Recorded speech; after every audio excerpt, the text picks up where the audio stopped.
জ্ঞান বা নলেজ অনেক সময় আমাদের জীবনে সুখের কারণ না হয়ে আমাদের জীবনে ধ্বংসের বা হতাশার কারণ হয়ে দাঁড়াতে পারে, যদি না আমরা সেটার জন্য নিজেদেরকে প্রস্তুত করতে পারি।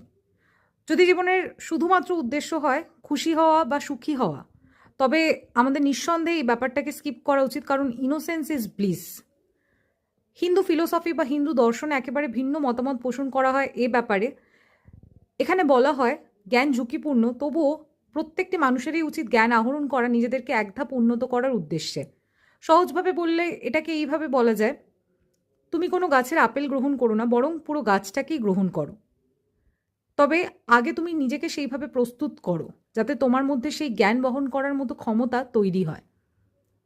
এই কনসেপ্টটি নির্বাণ নামক একটি শব্দের মধ্যে নিহিত রয়েছে, যা আমরা প্রায় প্রত্যেকেই শুনেছি বা অনেকেই হয়তো শুনিনি, কিন্তু এই নির্বাণ শব্দটির মধ্যেই এই কনসেপ্টটি পুরোপুরি অন্তর্নিহিত হয়েছে।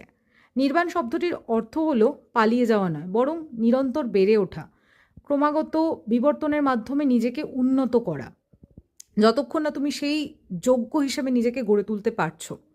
সংস্কৃত শব্দ নামাস্তে, এই কথাটির অর্থ হলো আমি তোমার ভিতরের ঈশ্বরত্বকে প্রণাম করি। এটি একদিকে বিনয়, অন্যদিকে একটি চ্যালেঞ্জ, কারণ এটা কোথাও না কোথাও তোমাকে আহ্বান জানায় যাতে তুমি তোমার ভিতরের ঈশ্বরত্বকে আবিষ্কার করতে পারো। যেদিন তুমি তোমার লাইফের আসল পারপাস খুঁজে পাবে, জীবনের আসল উদ্দেশ্য কী সেটা বুঝতে পারবে, সেদিন তুমি বুঝবে যে ঈশ্বর তোমার মধ্যেই বসবাস করে। ঈশ্বর আলাদা করে কোথাও নেই।